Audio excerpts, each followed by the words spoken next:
रोजे से इंसान की जिस्मानी, नफ्सियाती और माशरती सेहत पर पूरी जिंदगी पर बड़े गहरे और मुस्बत असरात मुरतब होते हैं। And what is the definition of health? सेहत की तारीफ क्या है? Health is the state of complete physical, mental and social wellbeing. Let's listen some linchpin benefits of fasting. आइए रोजे पर जदीद तिब्बी तहकीक सुन लेते हैं। अब देखिए, ये कहत नहीं है कि हमारे पास खाने पीने के लिए कुछ भी नहीं, या ऐसा भी नहीं कि डॉक्टर ने कहा हो कि खाएंगे पिएंगे तो सेहत को नुकसान हो सकता है।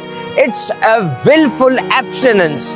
रोजे के बारे में कहा जाता है कि it's refraining from eating and drinking at your own will for a definite period of time. आपने अपनी मर्जी से खाना पीना छोड़ दिया एक खास मुद्दत के लिए। Now let's hear some linchpin benefits of fasting। आइए जदीद तिब्बी तहकीक की रोशनी में हम रोजा रखने के कुछ फवायद सुन लेते हैं। फर्स्ट फेज, सबसे पहले जो आखिरी खाना आपने खाया होगा, यकीनन सहरी का होगा, इंसानी जिस्म उससे ताकत, तवानाई, एनर्जी हासिल करेगा। और उसके बाद सेकंड फेज आएगा, यानी 6 से 7 घंटे के बाद इंसान के जिस्म में लिवर और पट्ठों में जो ग्लूकोज स्टोर है, जिस्म उनसे एनर्जी हासिल करेगा। और थर्ड फेज में यानी तीसरे मरहले पर जो एक्यूमुलेटेड फैट्स हैं, यानी जायद चर्बी है, वो घुलना शुरू होती है और इंसान की सेहत के लिए फायदेमंद हो जाती है। और इसका एक फायदा डिटॉक्सिफिकेशन है,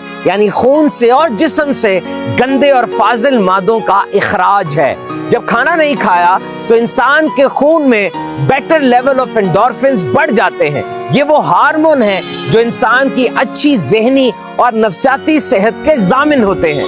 रिमेटॉइड आर्थराइटिस यानी जोड़ों की सूजन और पैंक्रेटाइटिस यानी लबलबे की सूजन में रोजे के दौरान बहुत फायदा होता है। बहरहाल याद रखिए, हर बीमारी की सूरत में मुस्तनद डॉक्टर से जरूर रुजू करें।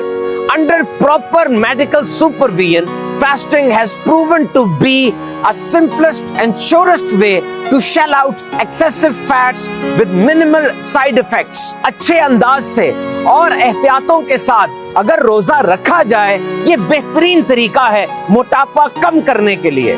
जायद चर्बी ना सिर्फ खत्म होती है बल्कि एनर्जी में यानी ताकत में तब्दील हो जाती है।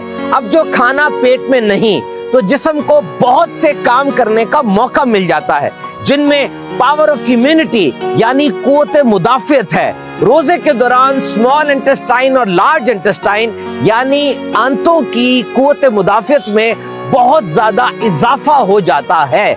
मेरे आका सल्लल्लाहु ताला अलैहि वसल्लम ने इरशाद फरमाया, रोजा रखो सेहत याब हो जाओगे, लेकिन ये फवायद सिर्फ उस सूरत में मिलेंगे जब एतदाल और म्याना रवि के साथ काम लिया जाए। अगर खाने की तहें चढ़ाते गए, इफ्तारी में खाना, फिर रात का खाना, फिर सहरी से पहले खाना, अगर ये लेयर्स चलती चली गई तो फिर डिजायरेबल वेट लॉस नहीं बल्कि